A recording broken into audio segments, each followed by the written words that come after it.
Hello, everyone.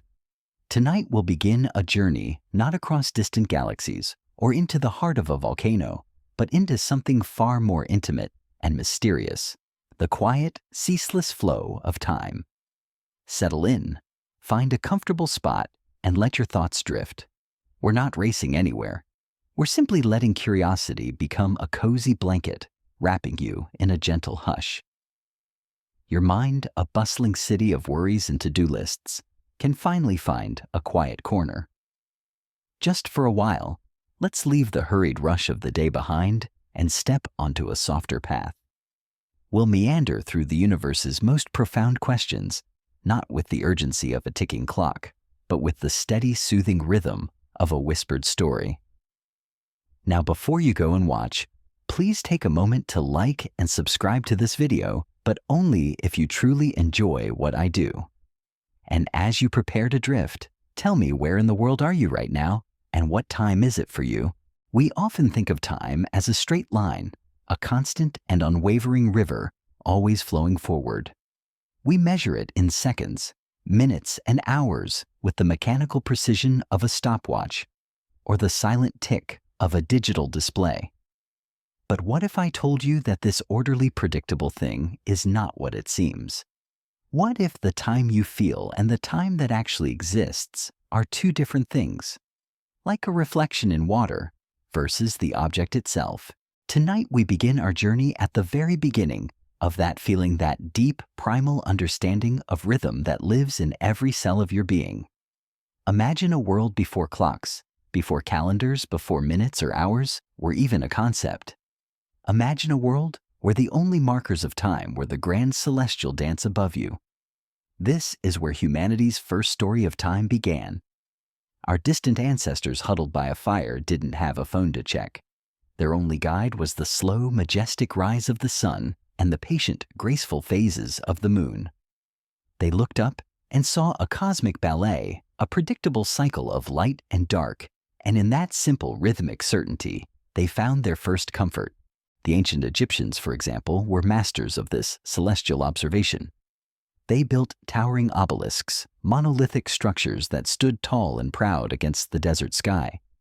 These monuments, carved from a single piece of stone, weren't just symbols of power. They were humanity's first attempt to capture the fleeting shadow of a day.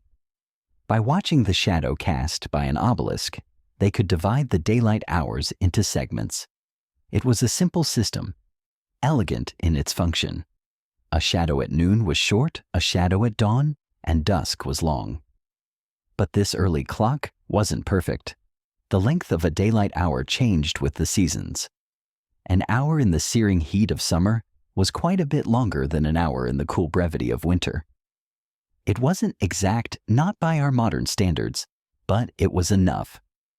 It was enough to organize society to time their prayers to the sun god Ra, and to ensure that a farmer knew when to plant his crops. This reliance on the natural world, on the sun and the stars, created a connection between humanity and the cosmos that we've perhaps lost in our modern electrified world. This wasn't just a practical tool. It was an act of profound poetry. To look at a giant stone needle and see it whisper the time with its shadow is to see science and art merge. These were not just engineers. They were storytellers writing the hours with light and shade. The Greeks and Chinese later perfected this idea with the invention of the water clock, or clepsydra. Picture a beautiful carved vessel with a small hole at the bottom and another empty vessel placed below it. Time was measured by the steady, quiet drip of water from the top container to the one below. These were a massive upgrade from sundials because they could work at night or on cloudy days. Some were incredibly elaborate with gears and floating figures that would chime the hours or even tell mythological stories as the water level changed. The water clock was the original smart device, just a bit wetter. It gave humanity a sense of consistency, a feeling that time was an orderly, measurable flow even in the darkness. But even with these clever devices, time was still a local affair. A farmer in one village might be using a different water clock than a merchant in another town. The hours weren't uniform. They were simply a way to organize a day. time was a rhythm, not yet a rigid universal law. This brings us to a deep philosophical puzzle. Was time discovered, or was it invented? Did we find a fundamental property of the universe and build our clocks to measure it? Or did we, out of necessity and our human love for order, create the very concept of minutes and hours? It's a question philosophers and physicists still quietly debate. The fact is, our ancestors created these systems not out of a need for scientific precision, but out of a deep human need for rhythm and predictability. They wanted to know when to sleep, when to wake, and when to pray. They wanted to impose a sense of order on the beautiful chaos of the world. Let's fast forward a few millennia. Picture a blacksmith's forge in the heart of Europe during the Middle Ages. The air is thick with the smell of smoke and hammered metal. It's here, in this gritty, pragmatic setting, that the first mechanical clocks began to tick their way into history. But these weren't the clocks we know today. They were monstrous, unwieldy contraptions, often installed in church towers. They didn't have faces or hands. Their sole purpose was to ring a bell at regular intervals, a task that was mostly for the benefit of monks who needed a reminder of when to gather for prayer. It's a wonderful detail, isn't it? The world's first mechanical timekeepers were built not for commerce or science, but to call people to a quiet moment of reflection. The monks were, in a way, the world's first alarm clock users, though likely far more serene about it than most of us at 6 a.m. The true breakthrough came in the 14th century with the invention of the verge escapement. Don't worry about the name. Just picture a clever little device that controlled the release of energy, allowing for a more controlled and regular tick. This made it possible to build smaller, more reliable clocks. Soon clockmakers added dials and hands so people could actually see the time, not just hear it toll from a bell tower. Time was no longer just a sound. It was a visible moving thing, a spiraling dance of hands around a face. And then, a little over 250 years ago, a man named Christian Huygens, a brilliant Dutch scientist, gave us the pendulum clock. You see, he realized that a pendulum swinging back and forth has a very reliable, very consistent period. It's a beautiful natural rhythm, and when he coupled that with the escapement mechanism, he created a clock that was accurate to within a minute a day. This was a staggering improvement. If time was a wild horse, the pendulum was the saddle that finally allowed us to ride it with some confidence. This newfound precision had a huge impact on the world. It allowed engineers to build more complex machinery. It gave astronomers a tool to better map the stars. And perhaps most importantly, it gave people a shared sense of time. For the first time, a person in London and a person in Paris could agree on a moment in time with remarkable accuracy. Time was slowly, quietly becoming a universal language. But for all this progress, we still had a problem. The great naval powers of the 18th century were exploring the globe, but they were sailing blind. They knew their latitude, how far north or south they were, by looking at the stars. But they couldn't figure out their longitude, how far east or west they were. Why? Because to know your longitude, you need to know the exact time at a fixed reference point, like Greenwich, England, at the exact same moment. If you were off by just a few minutes, you could be off by hundreds of miles.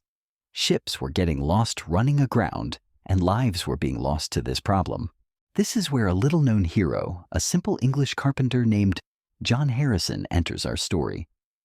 For decades, he worked in obscurity, obsessed with building a clock that could survive the rocking and rolling of a ship at sea. The scientific establishment scoffed at him, believing the answer lay in astronomy, not in clockwork. But Harrison, with a quiet, stubborn brilliance, proved them all wrong. His final creation, the H4 marine chronometer, was so precise that it was off by less than a fifth of a second per day.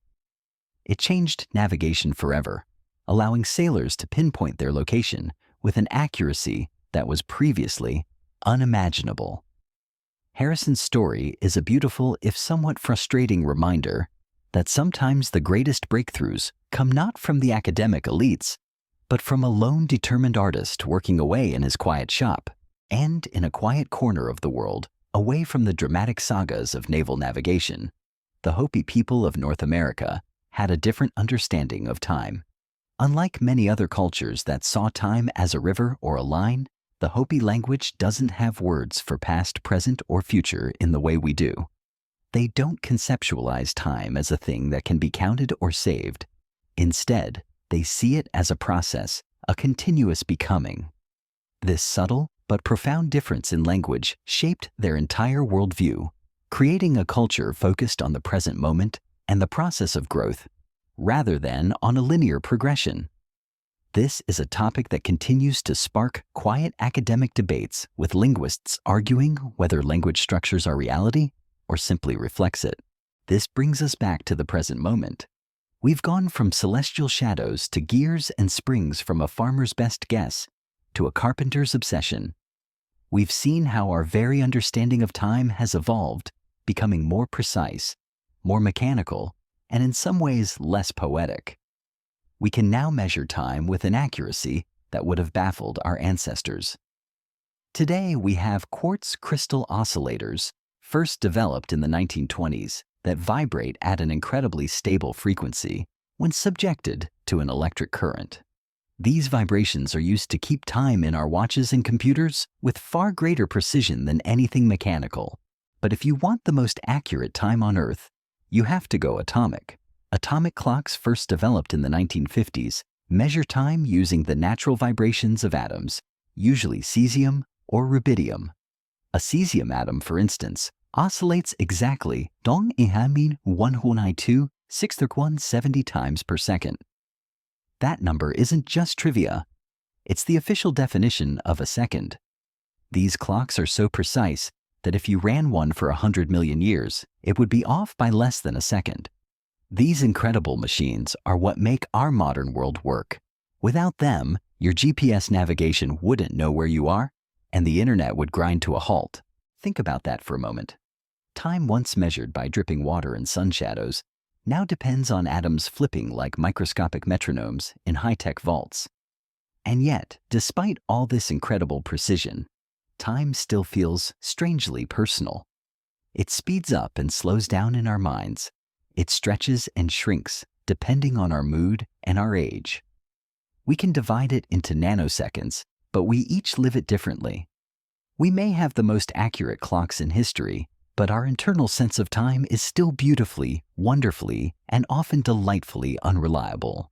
So as we drift towards the end of this first part of our journey, I want you to consider this for all of humanity's efforts to wrangle time into something we can see, count, and schedule.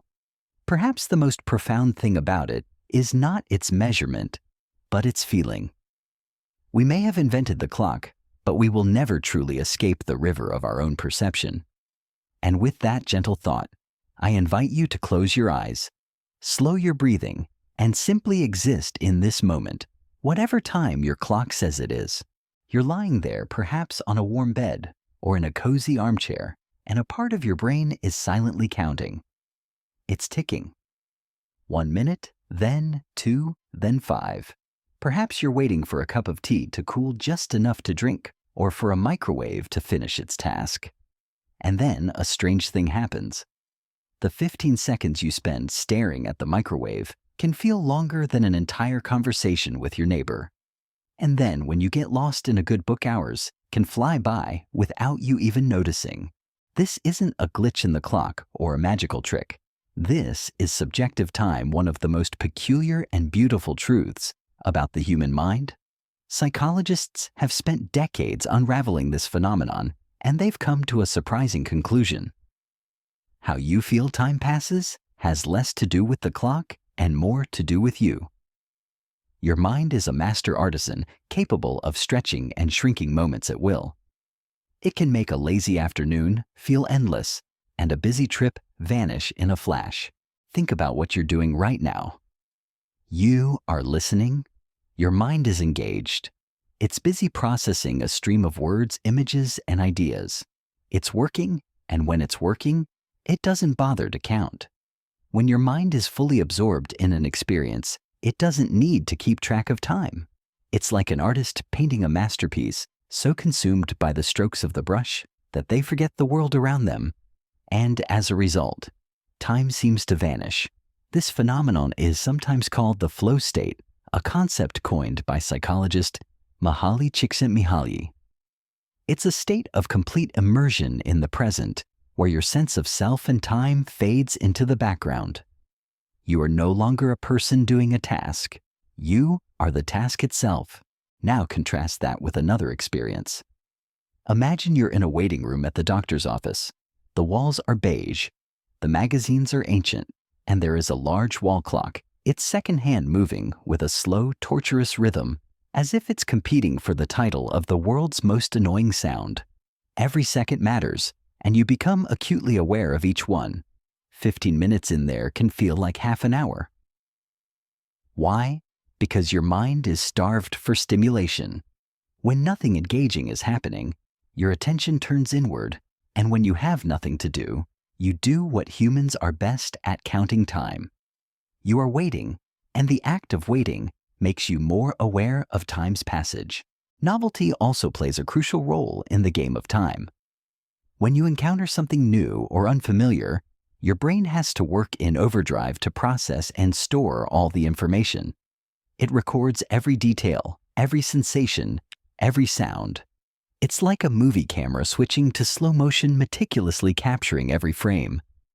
Later, when you look back on that memory, it feels longer because there's more footage to rewind. This is why a trip to a new city or an unexpected adventure can feel like it lasted longer than it actually did. Your memory becomes dense, and you equate that density with a long duration. Conversely, when you fall into a daily routine, your brain becomes incredibly efficient. It doesn't need to record everything. It only saves the highlights. The commute to work, coming home, watching television, and sleeping all blur together.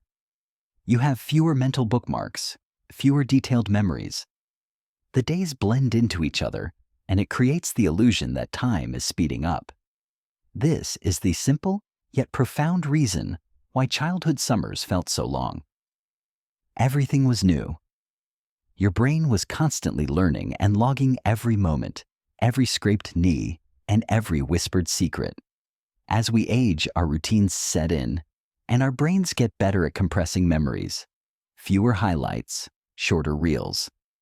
The academic debate over this phenomenon, often called the telescoping effect, is whether it's a true compression of memory or simply a cognitive bias that changes how we estimate past events. And what about emotion? Emotion is the greatest sculptor of all when it comes to time. Studies have shown that fear and anxiety can slow our perception of time while joy and excitement speed it up. There is even a common but fascinating detail that people in dangerous or intense situations like a car accident report a feeling of time stretching out. It's not that time actually slows down.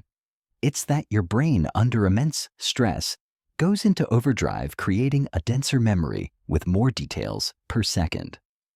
Later, when you recall it, your mind plays back that dense footage, giving the illusion of slow motion. Consider the odd, quiet case of boredom. You've heard the phrase, time flies when you're having fun, but the opposite, time crawls when you're bored, is equally true.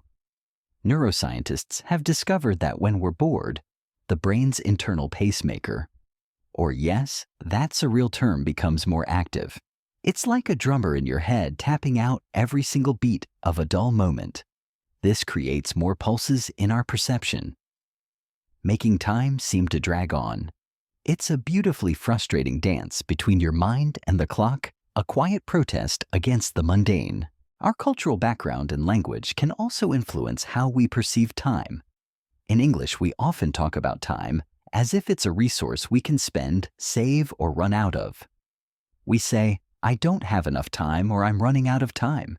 This gives time a tangible, linear quality. But in some languages, particularly those of certain indigenous cultures, time is not treated as a line you move along, but more like a landscape or a set of conditions. For them, the future is something you walk into an unknown territory, and the past is behind you, something you've already seen. This is a subtle but profound difference that shapes how people in different cultures think about tomorrow and yesterday. The academic consensus, however, is that while language can influence thought, it doesn't entirely determine it. All of this brings us back to the most universal distortion of time known to humankind, the snooze button. Somehow those 9 minutes between alarms feel shorter than any other 9 minutes in the universe, while there's no hard science behind that specific feeling. Yet it's probably another case of disrupted sleep in complete consciousness, and our fuzzy internal stopwatch just throwing up its hands in defeat. It's a perfect illustration of how our internal biological sense of time is so easily thrown off by external forces. This is a truth that goes beyond our personal perception and extends into the very science of our being. While our minds play tricks, our bodies have their own silent, ancient relationship with time. They are filled with their own hidden clocks, their own pacemakers, their own internal rhythms that govern everything from when you feel hungry to when you are most alert. It is a biological time grounded in light and dark, a time that pulses through all living things, like a gentle, invisible drumbeat. We'll explore this inner metronome in a later chapter. For now, just know that your brain, that remarkable, mysterious organ, is not just a passive observer of time. It is an active participant in its creation, a silent poet, making every moment stretch or shrink to its own rhythm.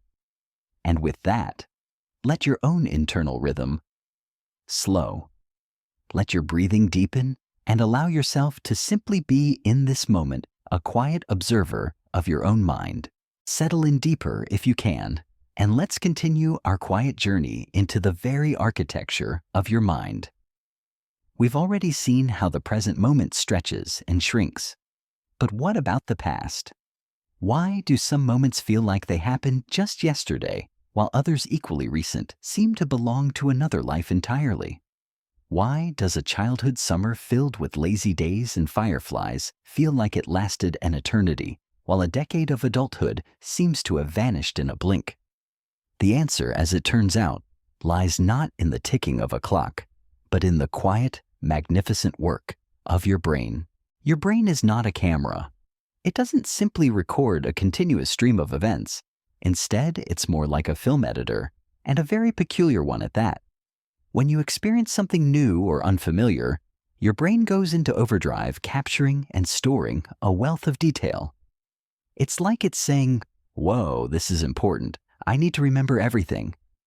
A first kiss, a first time seeing the Grand Canyon, a first clumsy attempt at baking a loaf of bread, all of these moments are logged with an incredible density of information. Later, when you look back on these events, your brain's mental footage is rich with sensory input. Because there's so much to process, it gives you the subjective impression that more time must have passed. This is a subtle but profound concept. We don't remember time. We remember events. And the richness of those events dictates how long we think they took. This brings us to a beautiful and slightly melancholy truth about aging. When you are young, everything is a first. The world is a canvas of novelty. The first time you ride a bike without training wheels, the first time you see snow, the first time you sleep over at a friend's house. Each of these is a brand new high-definition memory. Your brain is constantly creating these vivid new mental bookmarks. Because of this constant stream of novel experiences, a childhood summer feels like an endless epic. There's simply more to remember, more footage to play back. It's no wonder that a single summer vacation could contain a lifetime of adventure. The academic term for this, for those of you curious, is the memorable moments hypothesis, which suggests that our perception of time is tied to the number of new memories we form. As we get older, however, routines begin to set in. Our brains become incredibly efficient at what they do. The daily commute, the familiar work tasks, the nightly routine, they all become compressed. Your brain says, "I've seen this before." No need to log every detail. It's like a movie editor who has decided to speed up the mundane parts of the film. The days blend into each other, the weeks blur, and before you know it, a decade seems to have passed in a flash. It's not that time is actually going faster. It's that your brain is logging it less actively. You're building mental highways instead of wandering new trails.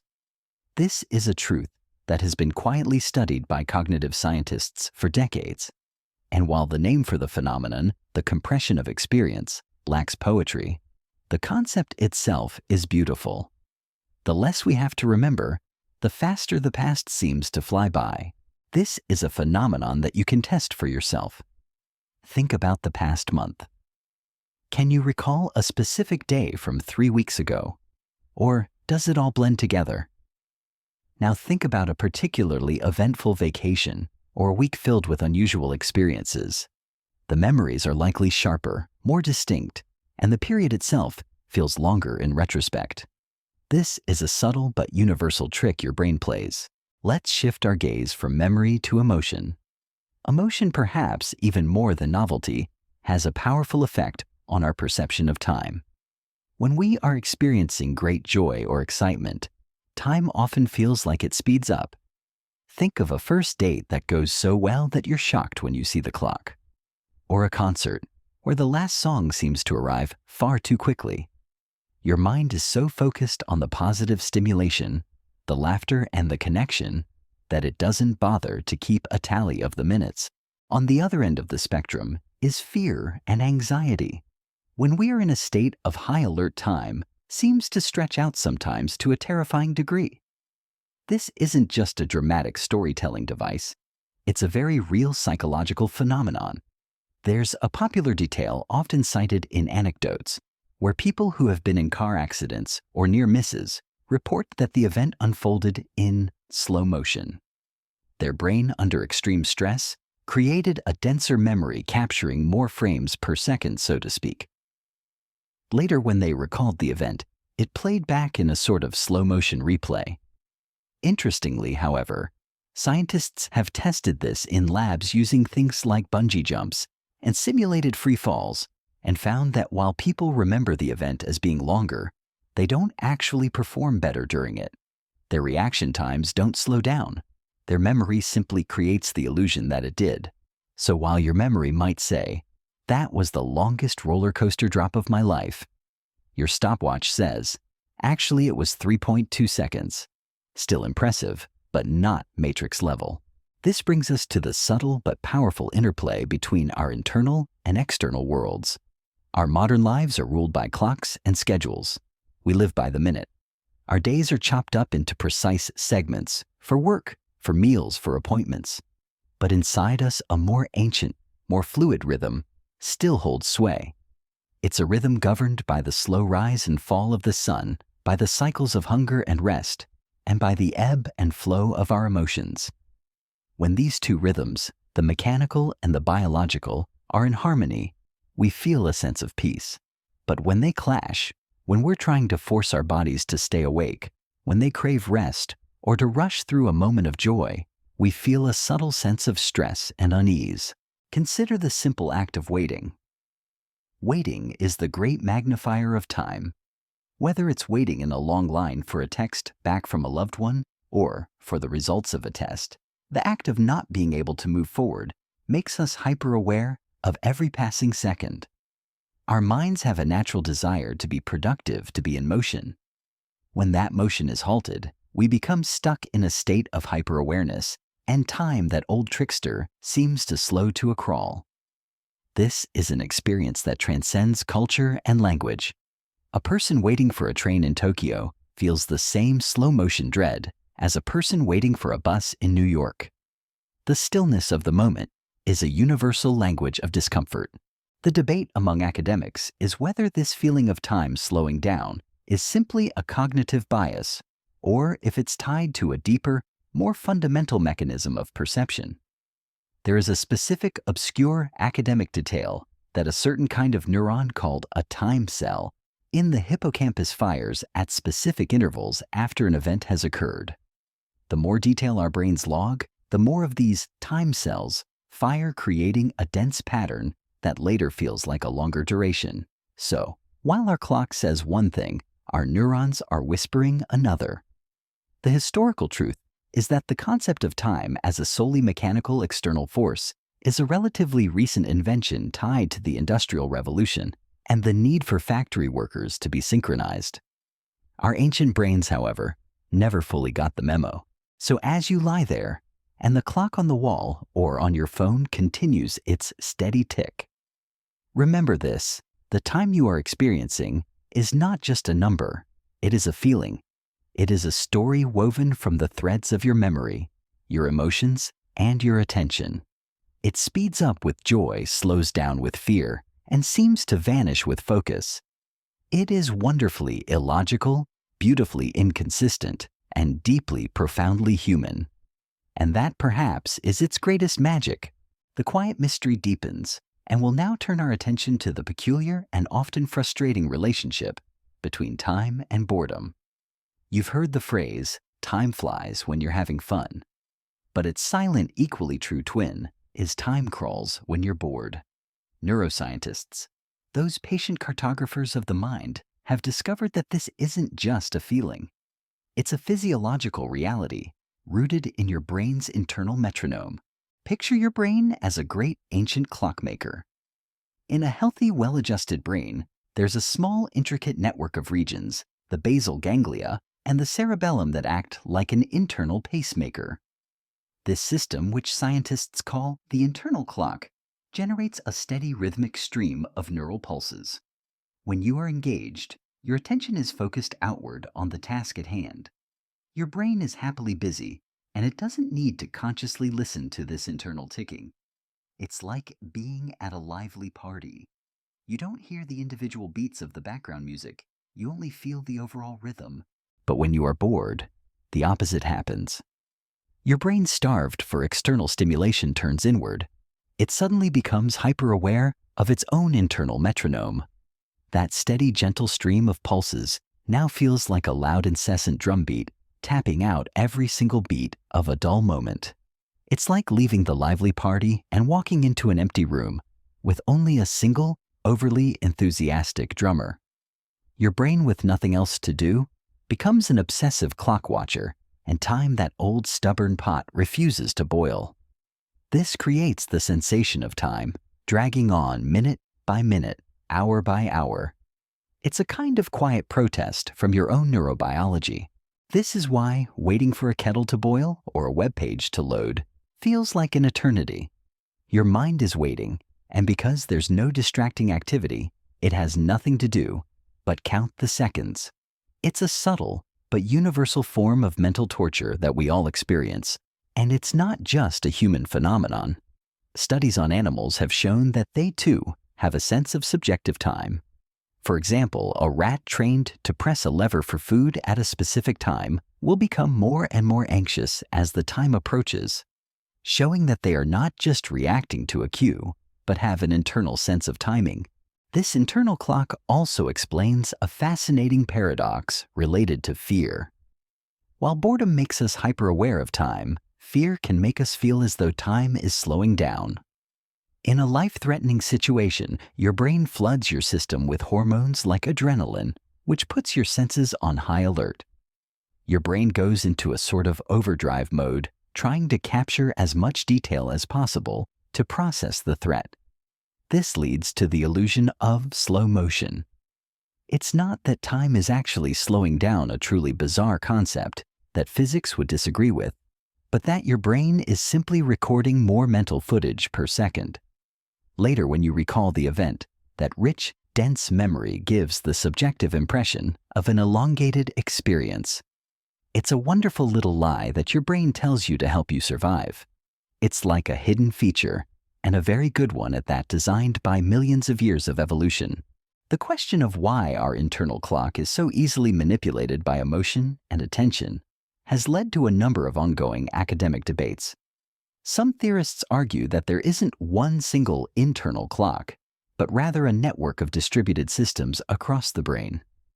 Others suggest that the feeling of time is not a result of counting pulses at all, but is instead an emergent property of how our brains process and organize information in the short term. The scalar timing theory, for instance, proposes that our brains simply store and compare intervals rather than actively counting them.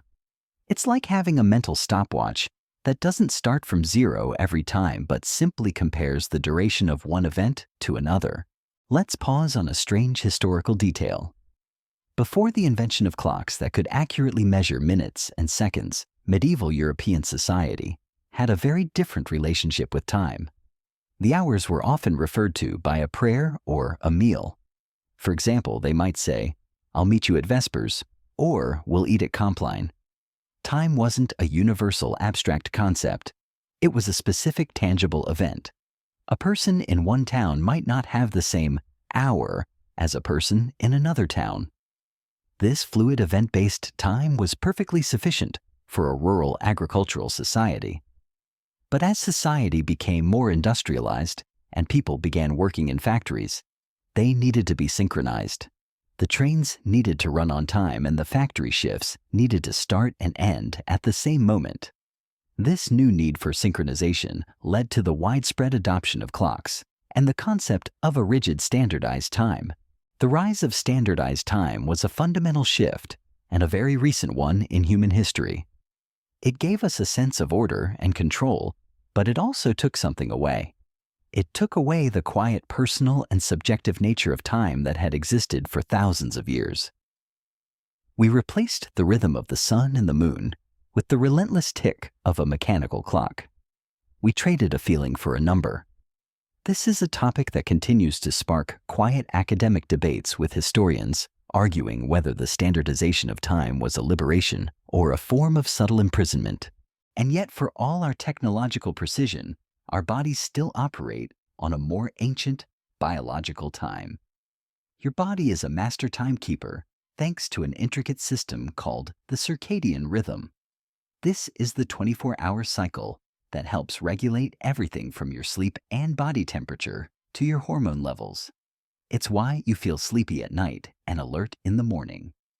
Your brain specifically, a tiny region called the suprachiasmatic nucleus, SCN, acts as the master conductor, taking cues from light and dark to keep your body's many internal clocks in sync. When we disrupt this rhythm with artificial light at night, with a long-haul flight across time zones, or even with the simple insidious click of a snooze button, our bodies get confused. This is the essence of jet lag. A modern condition where your biological time is completely out of sync with the external world. Your brain might think it's noon, but your stomach and liver are still convinced it's midnight. It's a very real and very physical manifestation of the conflict between our biological clocks and our rigid scheduled lives. So as you rest and listen, remember this: the clock on the wall may be telling you one thing, but your own internal clock, the one built from the rhythm of your neurons and the quiet hum of your biology, is telling a more personal story. A story that is shaped by how much attention you pay, how much fear you feel, and how much joy you embrace. Time, it seems, is not just a number on a clock or a shadow on a wall. It's a living, breathing part of who you are, a dance between the mechanical and the human, the external and the internal. Let's not forget the fun historical detail that early pocket watches were considered a luxury item, and many people had no need for one, relying instead on church bells and the sun. It's a quiet reminder that for much of human history, time wasn't something you carried in your pocket, but something you felt in your bones. We have drifted through the winding rivers of your mind's perception, but now let's step back and look at the grand river of time as humanity has attempted to measure it. Our quest to capture time is a story as old as our species, a testament to both our ingenuity and our impatience. From ancient shadows to the cosmic whispers of atoms, we have relentlessly sought to pin down this invisible flowing force. Our story, as you know, begins with the heavens. For thousands of years, the first timekeepers were not clocks or calendars, but the sun, the moon, and the stars. Our ancestors were expert observers of the cosmos, the rising and setting of the sun, the phases of the moon, the shifting of the constellations. These were nature's earliest calendars, the first grand cosmic metronome. There's a certain poetry to this, a peaceful surrender to the natural rhythm of the universe. They didn't need to check a watch.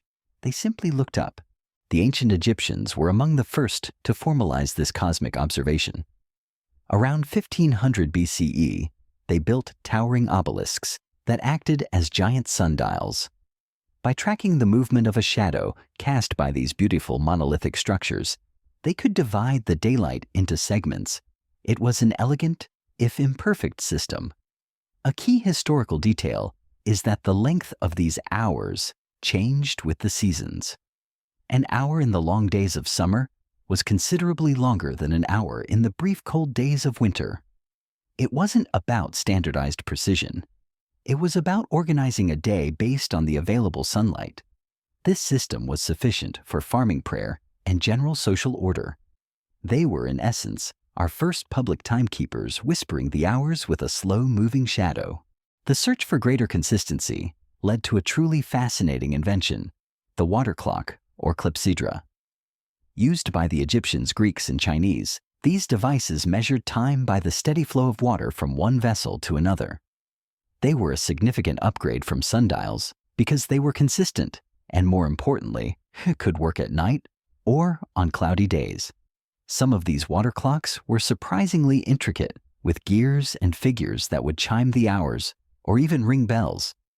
You could say they were the original smart devices, just a bit wetter. The ancient Greeks even used them in their courts to limit the length of a lawyer's argument, a detail that many would wish we still had today.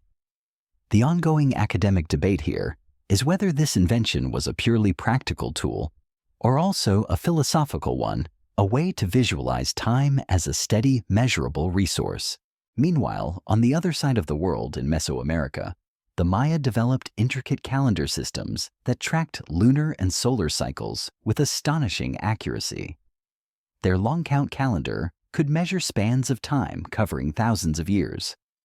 The precision of this system is a great historical fact, especially considering the Maya didn't have metal tools or beasts of burden. Their grasp of time was nothing short of cosmic, a profound testament to the power of pure observation and intellect. But back in Europe, it wasn't until the Middle Ages that mechanical clocks began to tick their way into history. At first, these were large, unwieldy contraptions installed in church towers. They didn't have faces or hands. They just rang bells at regular intervals to mark the passing hours, mostly to remind monks when to pray. A beautiful, slightly humorous detail is that the monks were, in effect, the world's first alarm clock users, albeit far more serene about it than most of us at 6 a.m. One of the first major leaps forward came in the 14th century with the invention of the verge escapement. This clever bit of engineering allowed for a more controlled and regular release of energy, which made it possible to build smaller, more reliable mechanical clocks. Eventually, clockmakers added dials and hands so people could actually see the time, not just hear it toll from the bell tower. Time was no longer just a sound. It was a visible, moving thing, a spiraling dance of hands around a face. From there, the pace of innovation began to tick faster. In the 17th century, the pendulum clock entered the scene thanks to the brilliant Dutch scientist Christian Huygens. He realized that a pendulum swinging back and forth has a very reliable, very consistent period.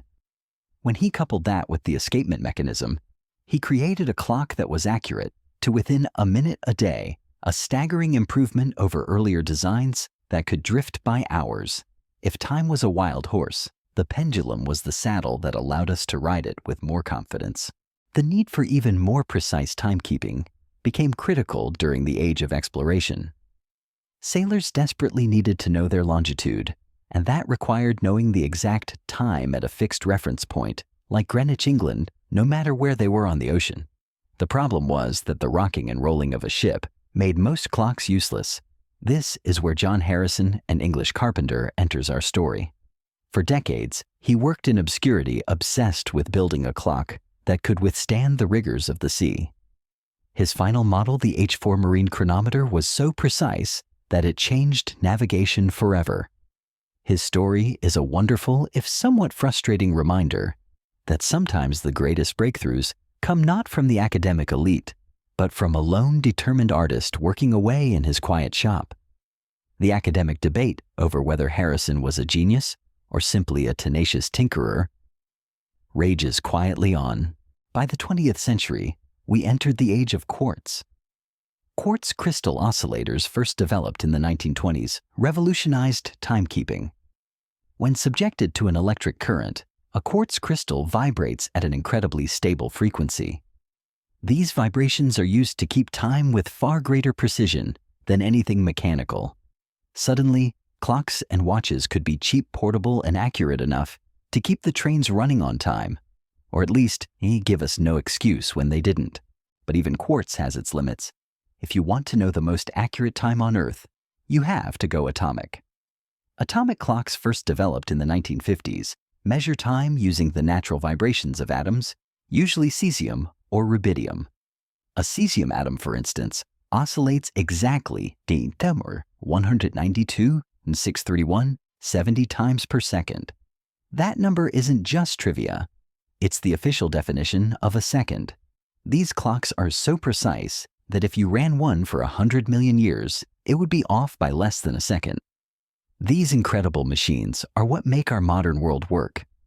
Without them, your GPS navigation wouldn't know where you are and the internet would grind to a halt. Think about that for a moment. Time once measured by dripping water and sun shadows now depends on atoms flipping like microscopic metronomes in high-tech vaults. And yet, despite all this incredible precision, time still feels strangely personal. It speeds up and slows down in our minds. It stretches and shrinks depending on our mood and our age. We can divide it into nanoseconds, but we each live it differently. We may have the most accurate clocks in history, but our internal sense of time is still beautifully, wonderfully, and often delightfully unreliable. The historical reality is that the quest for precision was driven by very human needs, navigation, commerce, and a deep-seated desire for order. So as we drift toward the end of this part of our journey, I want you to consider this for all of humanity's efforts to wrangle time into something we can see, count, and schedule. Perhaps the most profound thing about it is not its measurement, but its feeling. We may have invented the clock, but we will never truly escape the river of our own perception. And with that gentle thought, I invite you to close your eyes, slow your breathing, and simply exist in this moment, whatever time your clock says it is. Our journey through the quiet history of timekeeping has brought us from ancient shadows to the humming of atomic clocks. Now we arrive at a pivotal moment in our story, the man who first gave the universe a grand mechanical set of rules. Settle in and let's contemplate the profound and ultimately limited genius of Sir Isaac Newton. Picture a man in a wig, famous for his famously dramatic hair and a knack for Apple-related anecdotes. This is the 17th century English physicist who gave the world a model of the universe that would dominate science for over 2 centuries. In his view, time and space were not fluid personal experiences. They were like a grand invisible stage on which the drama of the universe unfolded.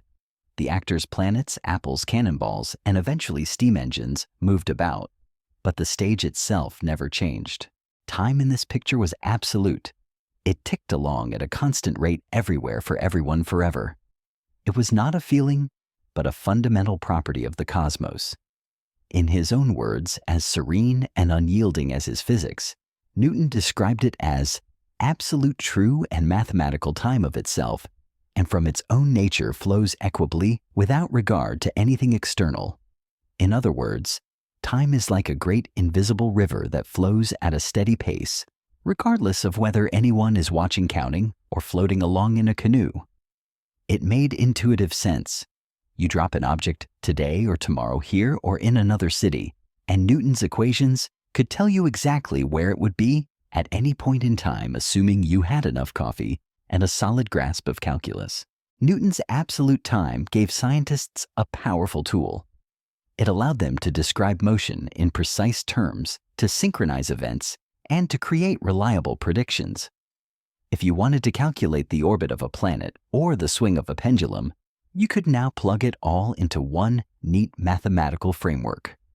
Time in this model was universal, the same everywhere for everything ticking along in perfect impartial harmony. The beauty of it was in its simplicity and its power. For centuries, it worked perfectly, explaining everything from the tides to the orbits of the moon and planets. It was a vision of a predictable mechanical universe running like a well-oiled machine. But for all its usefulness, this idea came with a rather large assumption that time was a thing in itself existing independently of the stuff happening within it, a kind of invisible metronome keeping the beat of the cosmos. There were, however, a few dissenting voices.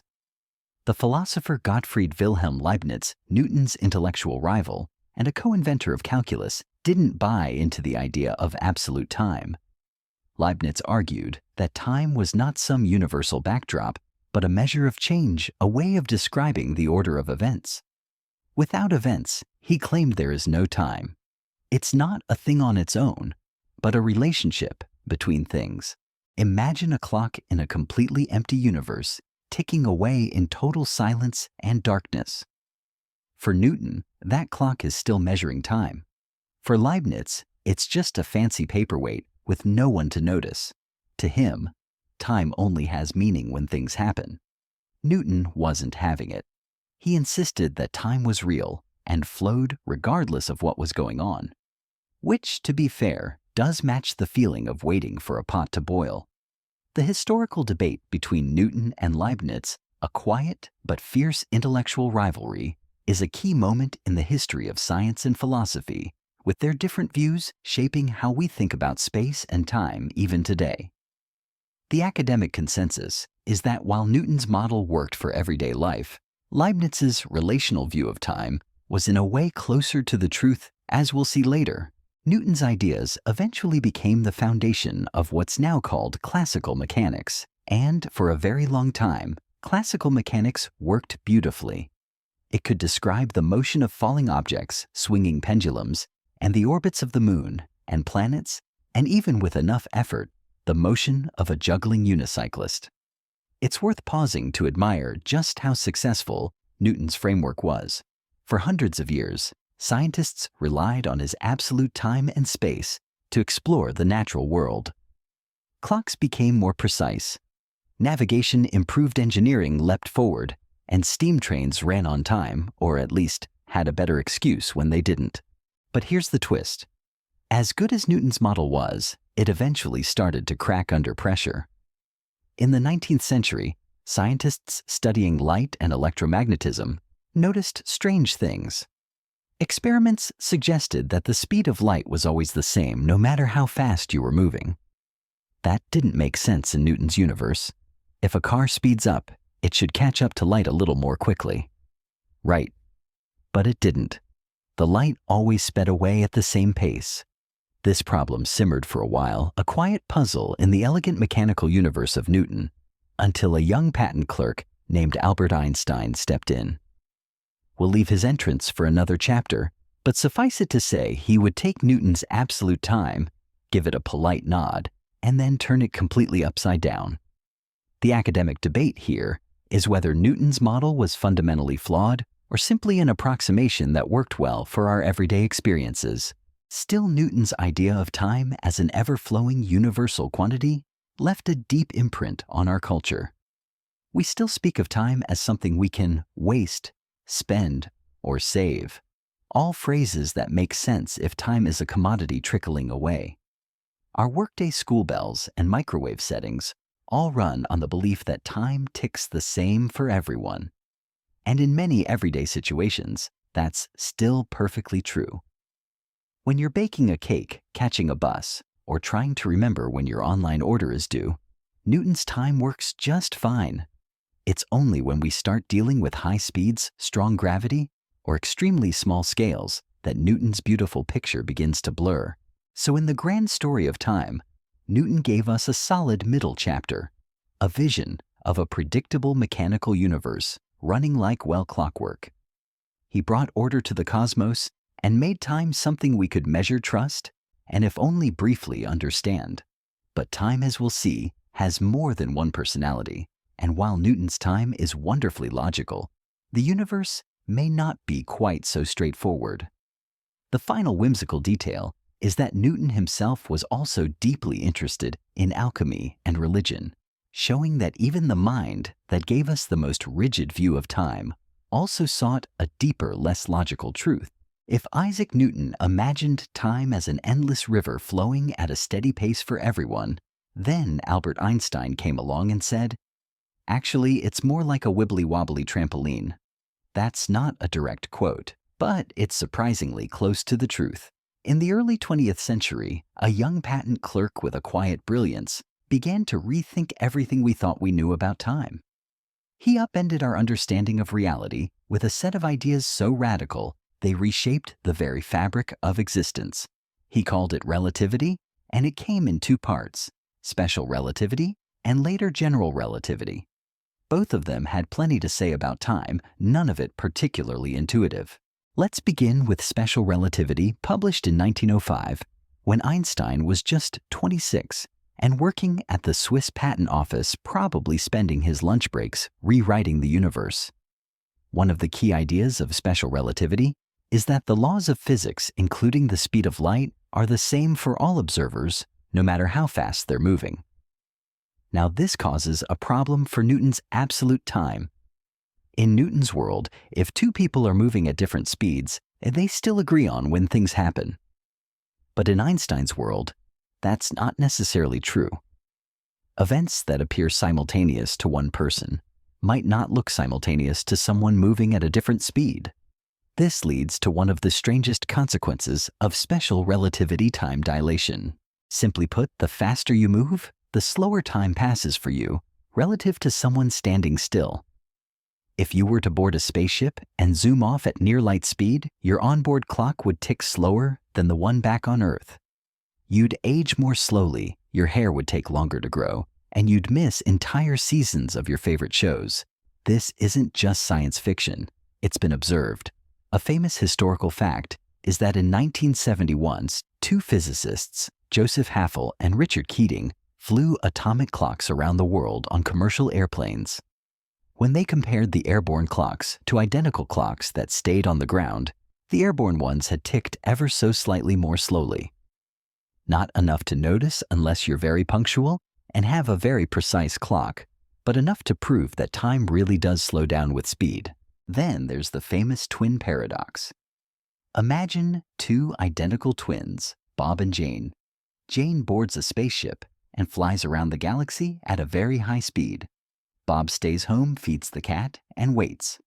When the traveling twin Jane returns, she'll be younger than her sibling Bob, not because she used a great skincare routine in space, but because her time actually passed more slowly. The paradox isn't a contradiction. It's a feature of relativity, a confusing, mind-bending feature, but a real one. The key academic debate here is whether this is a paradox at all, as the physics is clear, but the term is still used to highlight the counterintuitive nature of the phenomenon. But speed isn't the only thing that messes with time. In 1915, Einstein expanded his theory into something even bigger: general relativity. This theory dealt with gravity and revealed that gravity, too, can warp time. General relativity describes gravity not as a force, but as the curvature of space-time caused by mass. The more massive an object, the more it bends the fabric of space-time around it, like placing a bowling ball on a soft mattress. If time were painted onto that mattress, it would stretch and warp along with the space. What this means is that time runs more slowly in stronger gravitational fields. If you stand next to something really massive, like a black hole or your friend's overpacked suitcase, time ticks more slowly for you than for someone farther away from the mass. Again, this isn't just theory. It's been measured on Earth. In one fascinating experiment, two super precise atomic clocks were placed at different altitudes, one at the base of a mountain and one at the top. The clock lower down, closer to Earth's center of gravity, ticked a tiny bit more slowly. Even a height difference of just a few centimeters can cause a measurable change in time. So yes, technically, your head is aging faster than your feet. This phenomenon, called gravitational time dilation, has real-world consequences. GPS satellites orbiting Earth experience both types of time warping. They are moving fast, which slows their time down, but they are also farther from Earth's gravity, which speeds their time up. To keep your phone's map accurate, their onboard clocks are constantly adjusted to account for these distortions. Without those corrections, your location would be off by several kilometers within minutes. Time doesn't just pass, it wobbles, and our technology has to wobble with it. A curious detail is that if you live in a city on the coast, you're experiencing time just a tiny bit more slowly than someone living at a higher altitude inland due to the subtle gravitational difference.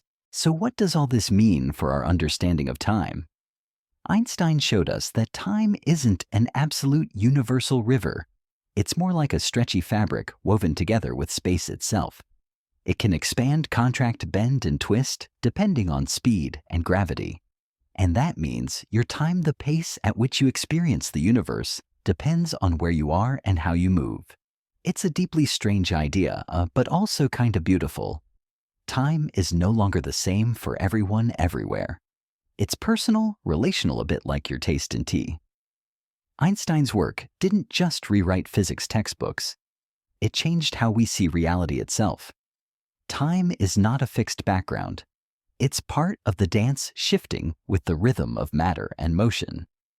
And even though most of us don't feel time stretching or shrinking in our daily lives, every second we live is shaped by these subtle distortions. The academic consensus is that Einstein's theories are among the most robust in all of science, with no experiment yet able to contradict them. So next time someone tells you they're running out of time, you can gently remind them, actually, time is running out differently, depending on your velocity and proximity to gravitational mass. Then pause, smile, and maybe duck. If you are still with me, listening to the gentle rhythm of my voice, let us turn to perhaps the deepest and most profound question of all. Why does time seem to have a direction? Why does it feel like a one-way street where we can only travel from yesterday to tomorrow? This odd little thought experiment leads us to one of the most intriguing concepts in science, the arrow of time. Imagine for a moment that you wake up and everything is running backward. The toast leaps from your mouth and lands perfectly whole and untoasted on the plate. Your coffee grows colder as you drink it. Raindrops fly upward into the sky. Strange? Yes. Impossible. Not exactly according to the fundamental laws of physics. Most of the basic laws of physics, from Newton's laws of motion to the equations of quantum mechanics, are what physicists call time reversible. If you were to film two billiard balls colliding and then play the film in reverse, the physics would still check out. No alarms would go off in the equations. The movement would be perfectly valid. And yet, in everyday life, this never happens. Eggs break, but don't unbreak. A fire burns wood to ash, but the ashes never spontaneously reassemble into a tree. We remember the past, but we have no memory of the future. So, what gives? The answer lies in one of the most important and occasionally untidy laws of physics, the second law of thermodynamics. This law tells us that in a closed system like the universe itself, entropy always increases over time. Now don't let that word scare you. Entropy is simply a measure of disorder, randomness, or the number of ways a system can be arranged. In other words, things tend to go from tidy to messy. You can scramble an egg, but you can't unscramble it. Your desk will naturally become cluttered unless you actively organize it. Socks will always disappear mysteriously, but never reappear in pairs. This tendency toward increasing entropy is what gives time its arrow. It's why we experience events in a particular sequence. The low entropy past becomes the high entropy future, and there's no reversing the flow unless you're a time traveler or a fictional wizard with a very specific spell. Think of it this way. A glass shattering on the floor is a very high entropy state. The shards are spread out, and energy has been lost in the chaos. It's not impossible for all those fragments to spontaneously leap back together into a perfect glass. It's just astronomically improbable. The laws of physics allow for it in theory, but probability stands firmly in the way. It's a bit like winning the lottery 1,000,000 times in a row. It could happen, but it's not going to. This leads to one of the most intriguing and slightly unsettling questions in cosmology. Why was the universe in such a low entropy state to begin with? After all, if entropy must increase, then there had to be a starting point, a kind of cosmic neat and tidy drawer from which all this beautiful disorder could unfold. The leading theory is that the early universe just after the Big Bang was incredibly uniform, smooth and ordered low entropy. Over billions of years, gravity and expansion did their thing, and the universe got clumpier and more chaotic. Galaxies formed, stars exploded, and socks disappeared at an accelerating rate. The quiet academic debate here is not if entropy increases, but why the universe started in such an improbably ordered state. There are other arrows of time too, each pointing the same way. There's the psychological arrow. We remember the past, not the future. That's because memories require physical processes in the brain that leave behind traces, and those traces are part of entropy increasing. You can't remember the future because it hasn't happened yet, and no traces have been laid down. There's the causal arrow. Causes precede effects. You flip a switch, and the light comes on. You don't turn on a light and then decide to flip the switch. Again, this follows entropy. Flipping the switch adds energy, light spreads out, and the universe becomes a slightly messier place. And finally, there's the cosmological arrow, the expansion of the universe itself. The fact that galaxies are moving away from each other's space is stretching, and everything is cooling down over time gives a sense of direction to the cosmos. If the universe were contracting, would time feel like it were running backward? That's a theoretical playground scientists still enjoy exploring. A very interesting and possibly confusing detail is that all these arrows, entropy, memory, causality, and cosmic expansion, all line up. They all point in the same direction, which is comforting in a way. It suggests that time isn't just a random illusion, but something deeply woven into the structure of reality. It's worth noting, though, that not everyone is convinced that time as we experience it is fundamental. Some physicists argue that the arrow of time is an emergent phenomenon, something that arises only when complex systems like us observe simpler ones, like tea cooling or an egg scrambling. In some interpretations of quantum mechanics, time is just another parameter, not a force, not a flow, just a label for different states. The universe doesn't feel time. We do. And that's the curious thing. No matter how deeply we dig into entropy, probability, or equations, time continues to be both incredibly real and maddeningly elusive. It's something we ride like a current, but we can never quite step outside of it. The historical truth is that the second law of thermodynamics wasn't even fully articulated until the 19th century, well after Newton had solidified his view of absolute time. This means that for hundreds of years, the brightest minds in science were working with a concept of time that was elegant, but ultimately incomplete. They had the laws of motion, but not the laws of disorder. It's a quiet testament to how much our understanding of the universe has grown in a relatively short period. So the next time you feel like time is slipping away, remember it's not lost. It's just following the one rule. It's really good at moving forward, increasing entropy, and leaving a trail of mismatched socks and empty teacups behind. If classical physics treats time as a dependable train schedule, always on track and ticking along steadily, then quantum mechanics treats it more like a jazz improvisation. Flexible, mysterious, sometimes dissonant, and just when you think you understand what's going on, it throws you a cat in a box and asks you to consider whether it's both alive and dead.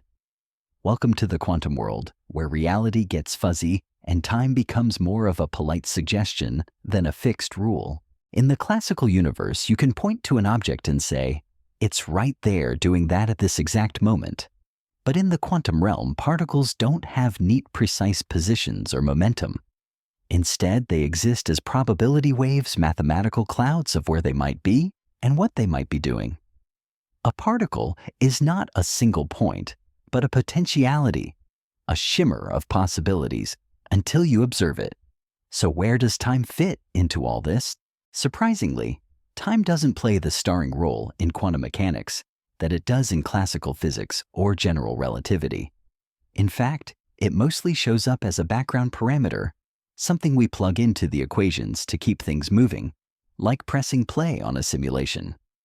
Take the Schrödinger equation, the foundation of non-relativistic quantum mechanics. It describes how a quantum system's wave function. That weird cloud of probabilities evolves over time, but unlike in relativity, time in this equation isn't something that bends or stretches. It's just there, a silent spectator, an external stopwatch that never changes, never warps, and certainly doesn't ask for attention. This creates a curious split. On one hand, quantum mechanics describes the evolution of states over time, but it doesn't explain what time is. It treats time as a fixed, absolute backdrop, much like Newton did, while space and matter are all jiggling unpredictably in front of it. The academic debate here is profound. Is time a fundamental property of reality? Or is it just a useful, human-invented parameter? But things get even stranger when you introduce quantum gravity, the theoretical attempt to merge quantum mechanics with general relativity. These two theories are the twin titans of modern physics, but they don't get along well at parties. In general relativity, as we've discussed, space-time is dynamic. It can stretch, curve, and evolve depending on the matter and energy within it. Time is not absolute. It's part of the fabric of the universe. But in quantum mechanics, time is fixed and unbending, a kind of cosmic metronome in the background.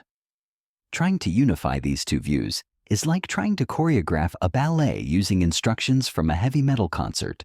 This leads us to what physicists call the problem of time in quantum gravity. When you try to describe the whole universe, quantum mechanically, space, matter, everything, you find something odd. Time disappears.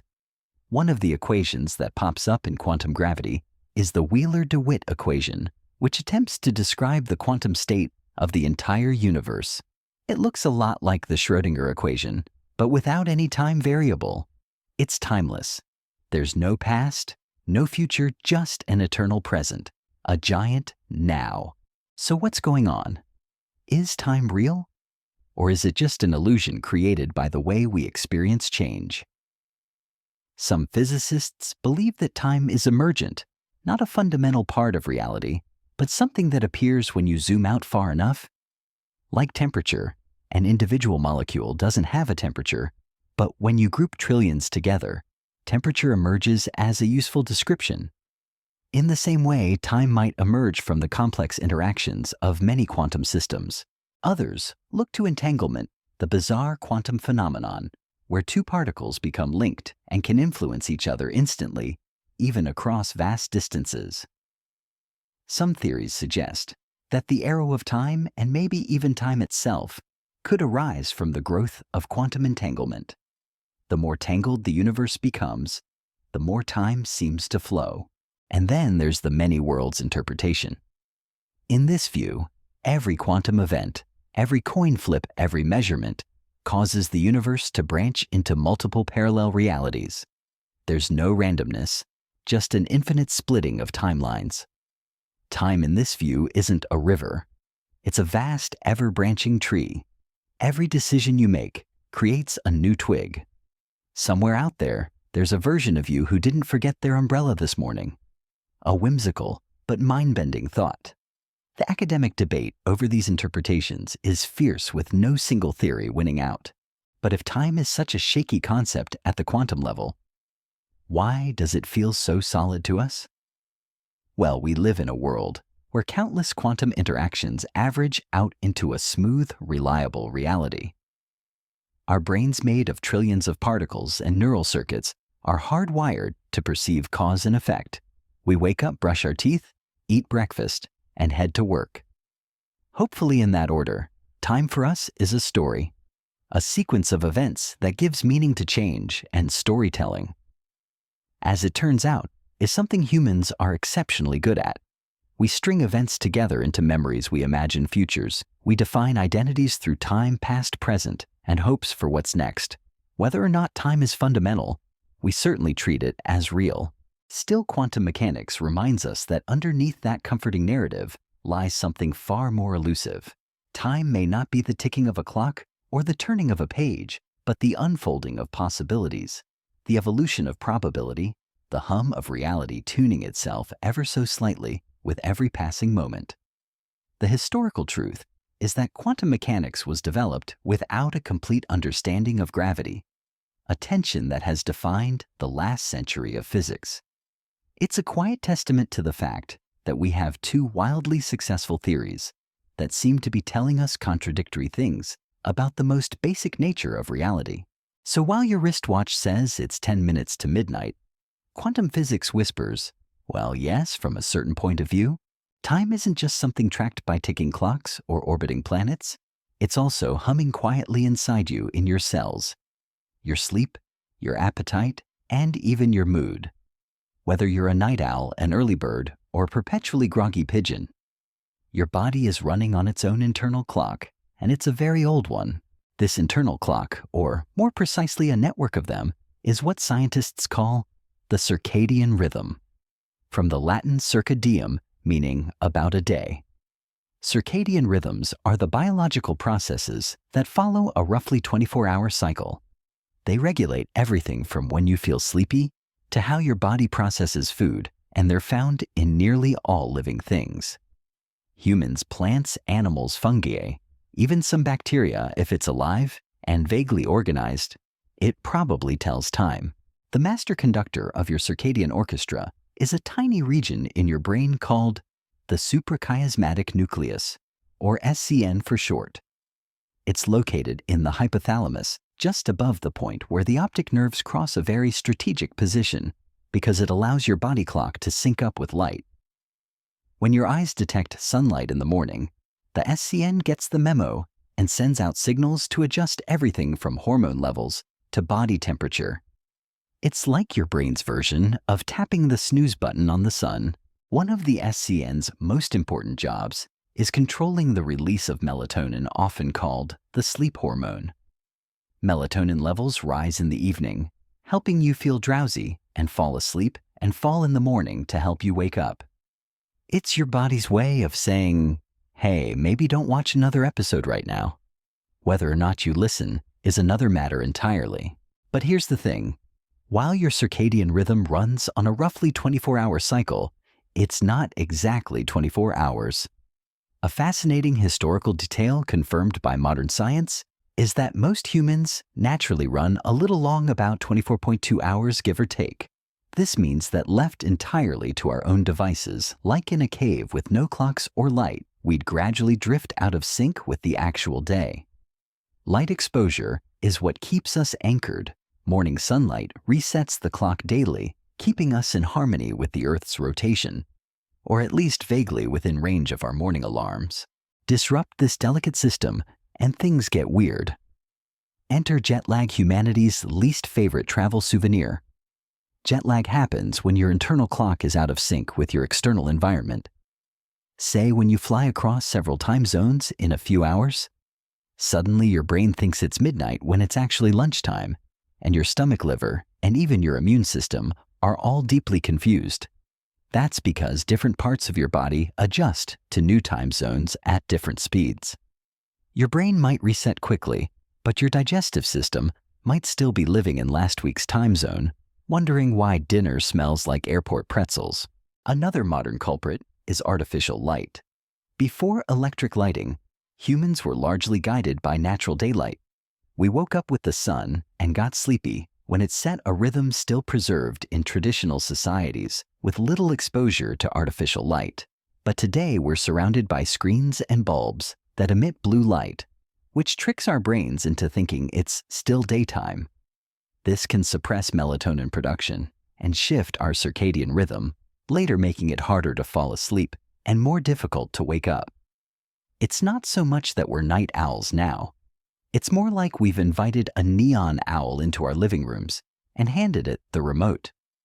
The ongoing academic debate here is just how much of a role modern technology plays in our collective sleep deprivation, and whether it's simply a new problem or an old one exacerbated. Interestingly, not everyone's circadian rhythm is the same. Some people are naturally morning types, or larks who spring out of bed with suspicious amounts of energy. Others are evening types, or owls who hit their creative stride just as everyone else is brushing their teeth. These chronotypes are partly genetic, so if you're not a morning person, it's probably not just laziness. Your brain genuinely doesn't believe it should be awake yet. And honestly, who are we to argue with a billion years of evolution? Circadian rhythms also influence body temperature, which typically drops in the early morning and rises throughout the day, peaking in the late afternoon. This is why many athletes and performers tend to do better later in the day. Their bodies are warmer, more alert, and running at peak efficiency. On the flip side, this is also why early morning presentations can feel like trying to do calculus while half frozen. But the influence of biological time goes beyond sleepiness and thermodynamics. It affects your metabolism, your immune system, your mood, and even how you respond to medications. There's a growing field called chronopharmacology, the study of how drug effectiveness changes depending on the time of day. It turns out that timing matters. The same medicine might work better in the morning or evening, depending on what it targets and your body's readiness to absorb it. Plants too follow circadian rhythms. They open their leaves to sunlight during the day and close them at night. They even anticipate dawn starting to stir slightly before the first rays hit. This isn't just a passive response to light. It's an active internal cycle that persists even in constant darkness. The sunflower doesn't follow the sun because it sees it. It turns because it remembers.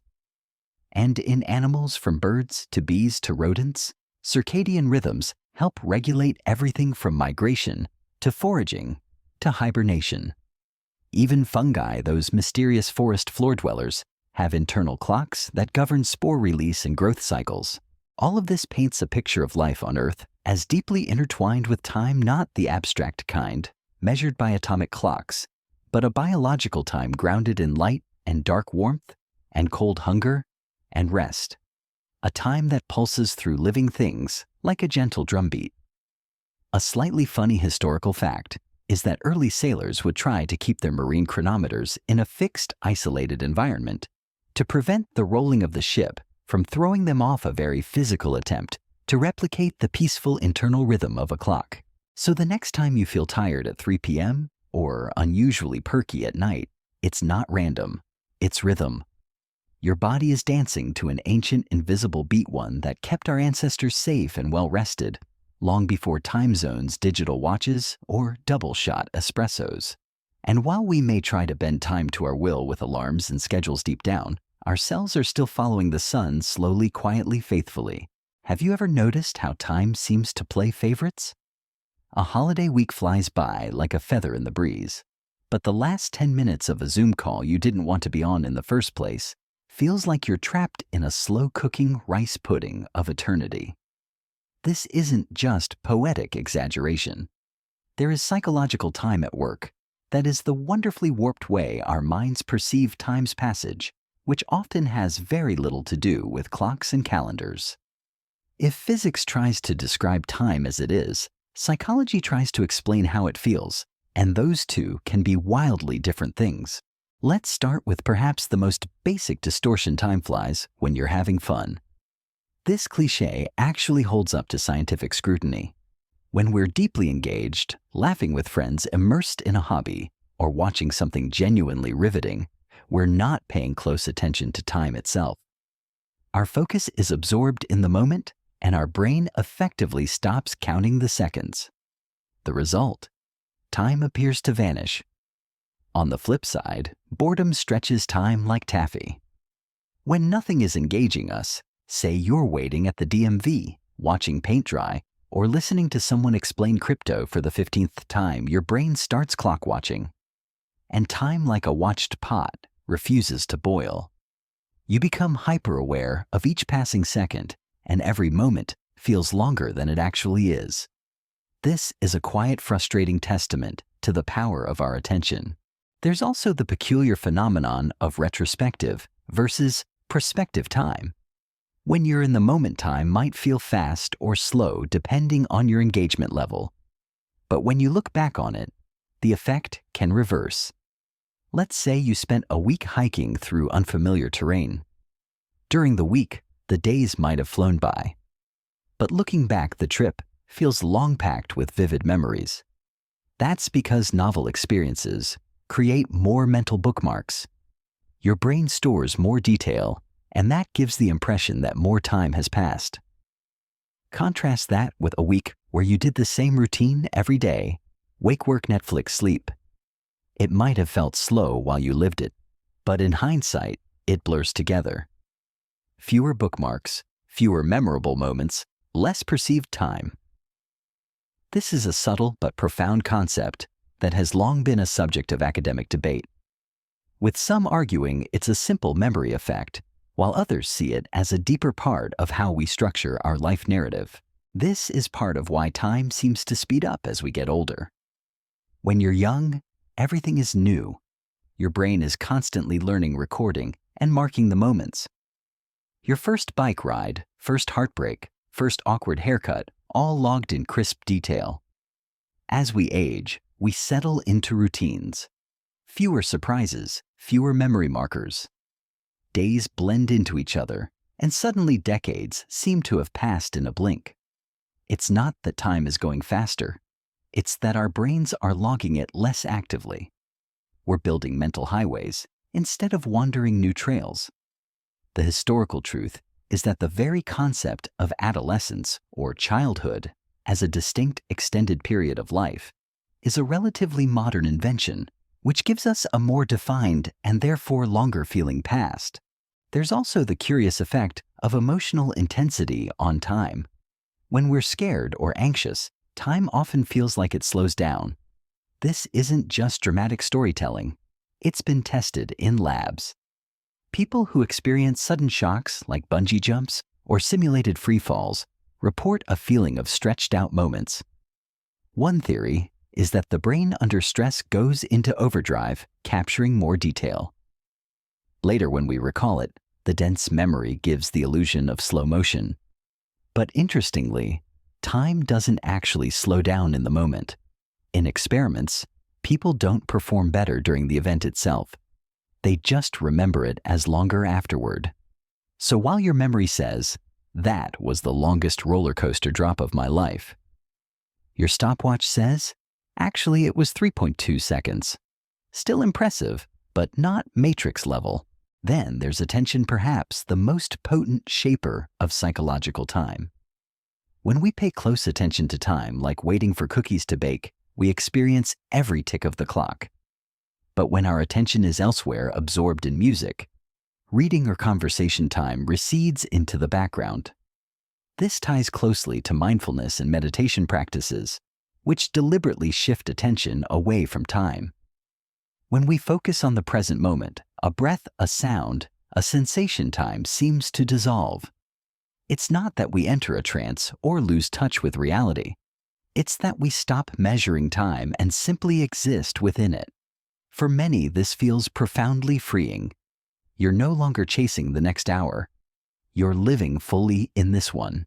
On the more complex end of the spectrum, there are altered states of consciousness, states brought on by deep meditation, intense emotion, or certain substances where people report time slowing, speeding up, looping, or disappearing entirely.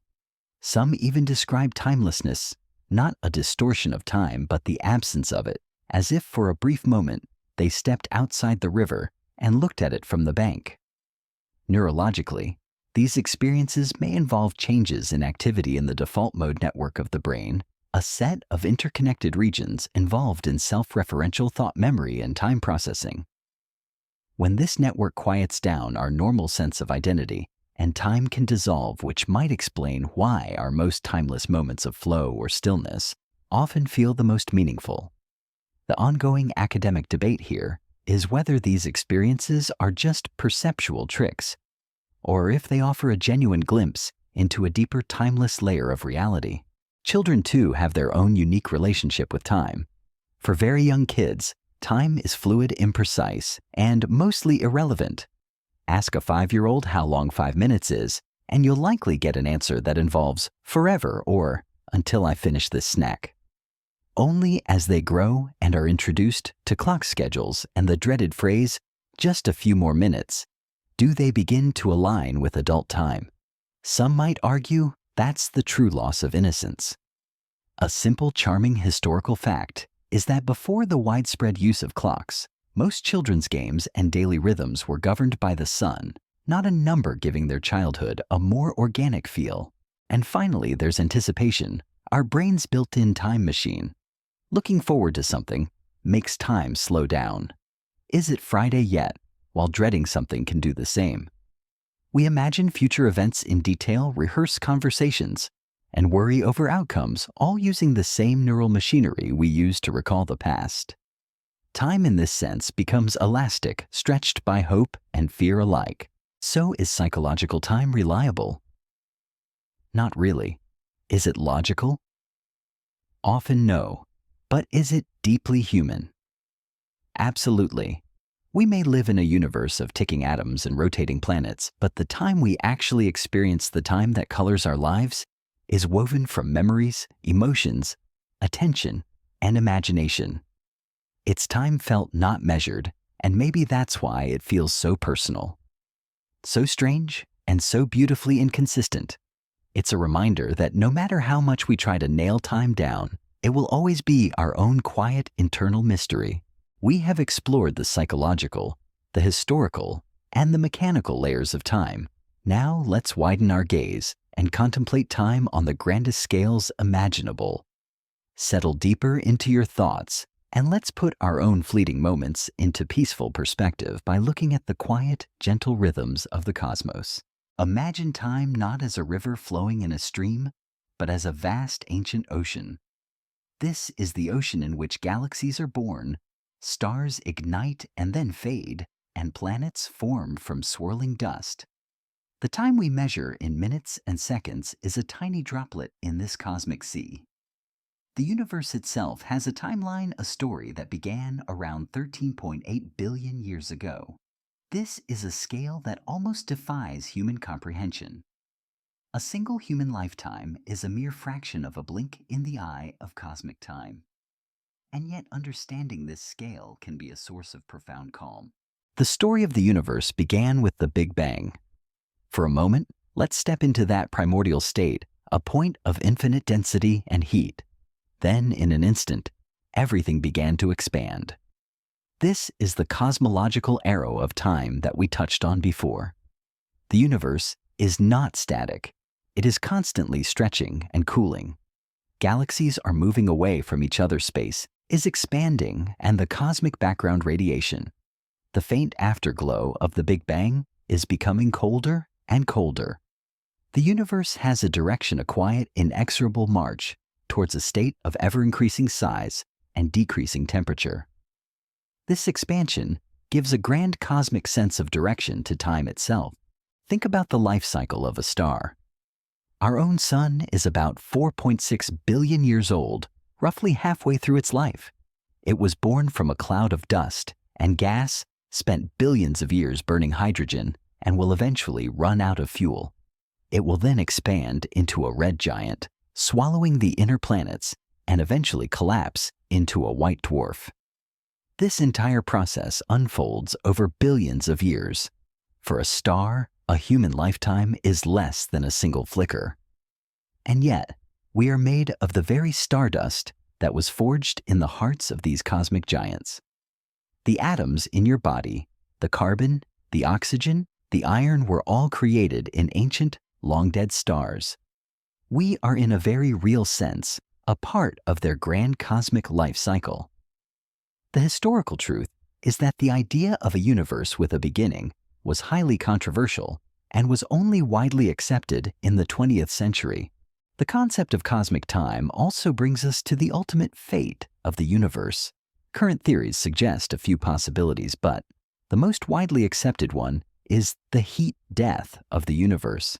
This is a somewhat bleak but also strangely peaceful idea. It suggests that as the universe continues to expand, it will eventually become so spread out and cool that all stars will burn out, all energy will be dissipated, and there will be nothing left but a cold, dark, and uniform emptiness. Entropy will have reached its maximum. It's a quiet, gentle ending. The great drama of creation and life will simply fade into an unending peaceful night. A slightly humorous thought in this future, the universe will be so empty that even the most dedicated clock watcher would have nothing to count. The vastness of cosmic time can either be a source of existential dread or a profound sense of peace. When you consider that we, a small fragile species on a single planet, are able to even contemplate this grand narrative, it's a kind of triumph. We can look back billions of years and peer forward into the far future. We are in a way the universe's consciousness, the part of it that is able to reflect on its own journey. This reflection is a beautiful cosmic lullaby. The academic debate over the ultimate fate of the universe is still ongoing, with some physicists suggesting alternative endings like a big crunch or a big rip. And what about black holes? These cosmic mysteries, as we discussed, warp time to an extreme degree. For an observer falling into a black hole, time would appear to slow down almost infinitely as they approach the event horizon. For an outside observer, it would appear as though time for the falling person had stopped completely. This is not just a strange idea. It's a consequence of Einstein's general relativity. It's a reminder that time is not just a simple ticking clock, but a flexible, elastic fabric that can be bent and stretched by the most massive objects in the universe. This brings us back to a quiet, comforting thought. Despite the vastness of cosmic time and the extreme distortions of black holes, our own lives are governed by a human scale of time. We live in seconds, minutes, and hours. We have a past we can remember, a present we can experience, and a future we can look forward to. And in a way, this is a gift. We don't have to worry about the heat death of the universe. We only have to worry about getting a good night's sleep. We don't have to live in the kind of time where a second can feel like a billion years. We live in a kind of time that allows us to love, to laugh, and to learn. The historical detail is that until recently, the universe was thought to be static and eternal. So the idea of a cosmic timeline is a very new part of our scientific consciousness. So as you listen, let the grand rhythm of the cosmos wash over you. Let the thought of billions of years of cosmic evolution and the quiet hum of a distant star put your own small worries into perspective. You are a part of this grand story, a beautiful temporary flicker of consciousness in a universe that is both ancient and ever-changing. You are here now, and that in the great ocean of time is a kind of miracle. We have soared through the cosmos and dove deep into the mind, but now let's play with the most tantalizing idea of all, the possibility of time travel. Settle in and let your imagination take the lead as we ponder a journey that might be more of a dream than a reality. Let's start with the easy kind, traveling into the future. This one isn't just possible. It's already been done. Remember time dilation from Einstein's special relativity. If you move very, very fast, close to the speed of light, time slows down for you relative to someone standing still. If you zoomed around the galaxy in a spaceship at near light speed and returned to Earth, decades could have passed here while you had only aged a few years. Congratulations, you've time traveled into the future. No flux capacitor required. This phenomenon has even been tested. A key historical fact is that astronauts who spend months aboard the International Space Station experience a tiny bit of time dilation. They age ever so slightly less than their Earthbound counterparts, not enough to notice without atomic clocks, but enough to prove the principle. They return to Earth a few microseconds in the future, technically still on time for lunch though. So future time travel check. Done. Easy. But what about the real mindbender traveling into the past? Here things get much trickier. General relativity does allow for certain highly theoretical solutions to its equations that could, in principle, permit backward time travel. These include phenomena like closed time-like curves loops in spacetime, where an object could return to an earlier point in its own history. Think of it like walking a lap around the universe and ending up back at yesterday. One proposal involves something called a wormhole, a hypothetical tunnel connecting two distant points in spacetime. If one end of the wormhole were accelerated to near light speed and then returned to its original location time at that end would lag behind. Step through the wormhole and boom, you've arrived in the past, at least in theory. The practical problems with wormholes are well monumental. First, we're not even sure they exist. Second, if they do, they may collapse instantly. And third, keeping one open would require negative energy, something exotic and not currently available at your average home improvement store. So while wormholes are fascinating on paper building, one might be slightly beyond our current engineering abilities, give or take a few centuries. The academic debate here is whether the math for such objects is just a neat trick on paper, or if it points to a real, if currently unreachable possibility in the universe. But even if we could travel back in time, we'd immediately run into some rather sticky paradoxes. The most famous is the grandfather paradox.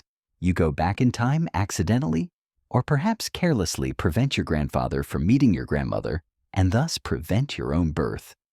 But if you were never born, how did you go back in time to begin with? It's a loop that logic can't quite untangle, a cosmic contradiction. There are a few ways scientists and philosophers have tried to make sense of this. One idea is the block universe model where all moments in time, past, present, and future, exist simultaneously like frames in a film reel. In this view, the timeline is fixed and unchangeable. If you go back in time, everything you do was always part of the past, so you can't change anything. You're just playing your role in an already written scene. Another possibility is the many worlds interpretation borrowed from quantum mechanics. In this scenario, if you go back in time and change something, you don't alter your original timeline. You create a new branching universe where events unfold differently. You can stop your grandfather from meeting your grandmother, but it only affects that new branch of reality. Your original self is still safely anchored in their own universe, free from paradoxes and awkward family dinners. A funny speculative detail is that this would mean every time you choose what to have for dinner, you are creating a new universe where you chose something else. There's also the cheeky and very scientific-sounding Novikov self-consistency principle, which essentially says you can't create a paradox no matter how hard you try. If you go back in time, the universe will somehow prevent you from doing anything that would change the future. Try to assassinate your grandfather, and your gun will jam, or you'll trip, or he'll unexpectedly join a monastery. It's like the cosmos has a built-in insurance policy against timeline tampering. Still, all of this remains theoretical and highly speculative. No one has ever built a time machine. No one has ever documented a time traveler, not for lack of trying, and the internet is full of interviews with suspiciously modern-looking figures in old photographs. The historical truth is that the idea of time travel, while present in ancient myths, really took off in the 19th and 20th centuries with the rise of science fiction. The debate over whether the math permits or prohibits time loops rages quietly on. One interesting point: if backward time travel were possible, and if someone in the future eventually invents it, where are all the time tourists? Shouldn't we be knee-deep in visitors from the year 4000, taking selfies with dinosaurs or trying to blend in at medieval banquets? Some suggest time travel might be limited to the point of its invention. You can't go back to before the first time machine was created. Others think travelers might be incredibly discreet. Or perhaps, most realistically, time travel into the past is simply impossible despite what the equations tease us with. And maybe that's for the best. As much as we fantasize about revisiting the past and fixing mistakes, reliving moments, or buying absurd amounts of Bitcoin, perhaps time's one-way nature is part of what makes it meaningful. We can't edit our lives like a video. We move forward moment by moment with all the richness, imperfection, and unpredictability that comes with it. Still, it's fun to dream. And who knows, maybe someone from the future is reading this right now, nodding quietly and thinking, "Ah, yes, the primitive beginnings of temporal theory." If so, welcome. And please don't spoil how this chapter ends. After traveling through the physics of clocks and the psychology of minutes after bending time near black holes and wondering about wormholes, we arrive at perhaps the strangest question of all. Does time actually exist? Now that might sound like a philosopher's trick, the kind of thing you'd hear at 2 a.m. in a dorm room, filled with empty teacups and earnest eyebrows. But it's a question that physicists, too, take seriously. Because when you peel back the layers of how we experience time and how we describe it mathematically, something strange starts to happen. It starts to disappear. Let's begin with a reminder of how we usually think of time. For most of us, it feels like a river flowing smoothly, carrying us from past to present to future. We're all floating downstream, unable to paddle backward, only forward, sometimes gently, sometimes in a rush, but always forward. This is called presentism, the philosophical idea that only the present moment is real. The past is gone, the future doesn't exist yet, and now is all there ever truly is. It aligns with how we live our lives moment by moment, breath by breath, ticking along with our clocks and calendars. But there's another idea, one that Einstein's theories of relativity helped make famous. It's called eternalism. And in this view, time doesn't flow at all. All moments in time, past, present, and future, already exist. The universe is like a four-dimensional block, sometimes called the block universe. Time isn't something we move through. It's a dimension we're part of, just like space. In this view, your childhood, your future retirement, and everything in between are all laid out like pages in a book. You don't become older. You already are older on some page and younger on another. You're not surfing time. You're a static thread woven into the fabric of a space-time quilt. A comforting thought, perhaps a little spooky, but a logical consequence of relativity. Remember simultaneity. The idea that two things happen at the same time depends on your motion. Two observers moving at different speeds can disagree about what now means.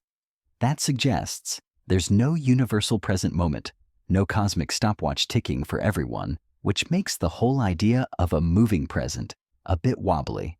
If that's not enough existential spice, quantum gravity adds another twist. We touched on this in the quantum mechanics chapter. When you try to combine quantum physics with general relativity, time often drops out of the equations altogether. In the Wheeler-DeWitt equation, for example, there's no time variable, none. The universe, according to this view, is fundamentally timeless. But if time doesn't exist at the deepest level, why does it feel so real? One possible answer is emergence. Time, like temperature or sound, may not be a fundamental ingredient of the universe. Instead, it might arise from more basic relationships between things, patterns, changes, interactions. The way clouds form from molecules or waves appear in water. Time in this view is something our brains extract from the way things change. This is similar to how we perceive motion in film. A movie is just a sequence of still frames, but when shown rapidly, our minds perceive motion, a flowing narrative. Some physicists suggest that time might work the same way. What we perceive as the passage of time is really the brain stitching together changes in a fundamentally timeless reality. Enter physicist Julian Barbour, who goes even further. In his view, time doesn't exist at all, not even as a parameter. Instead, the universe is a vast landscape of nows, complete timeless snapshots of the universe. These nows don't change or evolve. They just exist. Our experience of time, he argues, comes from the way these nows are structured and how memories are embedded within them, a kind of cosmic photo album, if you like, with our consciousness flipping through the pages. It's a radical idea, but it raises an interesting possibility. Maybe the sensation of time passing is a feature of perception, not physics. After all, we humans are narrative creatures. We remember the past. We anticipate the future. We tell stories. We measure time because it helps us organize our experiences, plan our days, and understand change.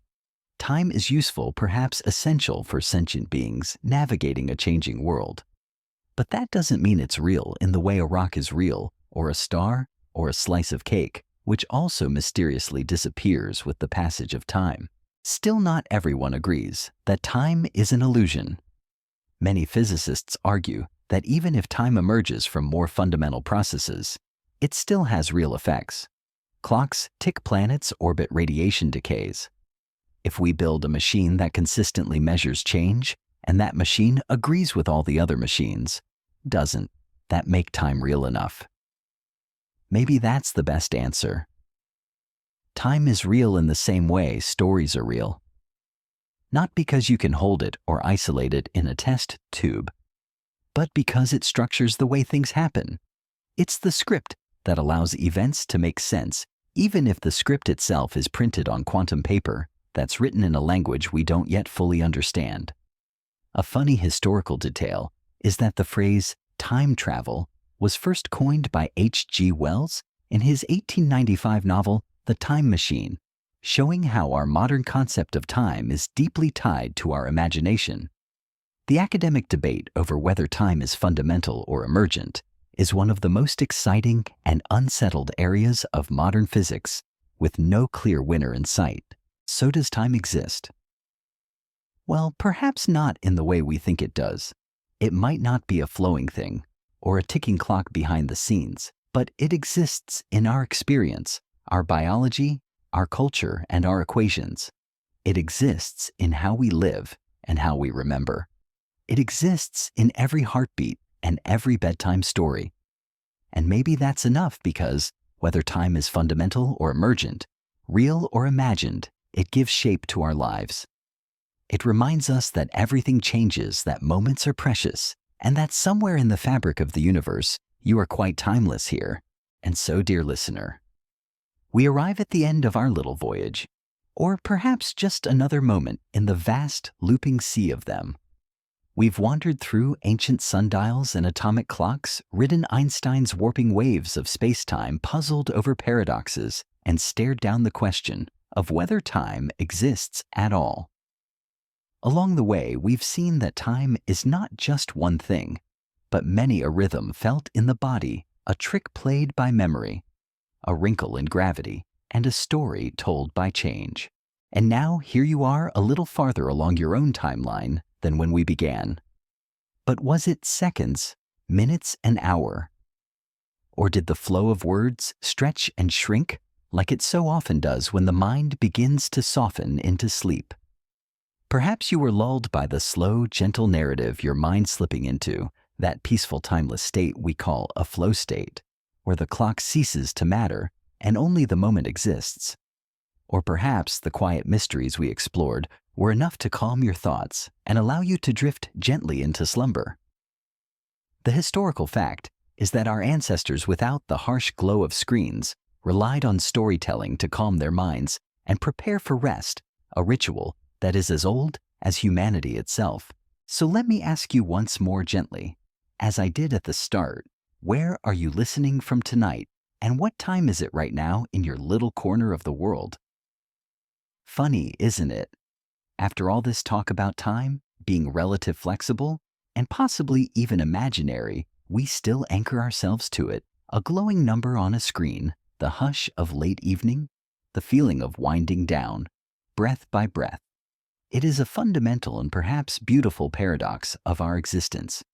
We are creatures of the moment, yet we are defined by the passage of time. If you found any calm in this quiet expedition, if the wonders of the cosmos gave you peace, or the questions helped you drift gently into your dreams, I'd be ever so grateful if you'd like the video. Maybe subscribe and share this sleepy space with someone else who might need it. This little corner of calm exists to remind us that even the most complex ideas can be understood with a gentle heart and a curious mind. The academic truth is that many of the great breakthroughs in science have come not from a sudden, shocking discovery, but from a quiet, persistent curiosity that allows for contemplation. Time may be slippery, strange, and possibly a complete illusion, but right now, here in this moment, it's just you, this voice and the slow rhythm of rest. We are not just living in time. We are in a very real sense a part of its fabric. Every memory, every beat of your heart, every moment of peace you find is a thread in that tapestry. You are not a traveler on a river. You are the river itself, a beautiful flowing part of the eternal now. So let's dissolve the concept of a beginning and an end. The journey is not over. It simply continues in another form. The questions we've asked will remain waiting for you to ponder them again on another quiet night. Sleep well, fellow traveler, wherever and whenever you are.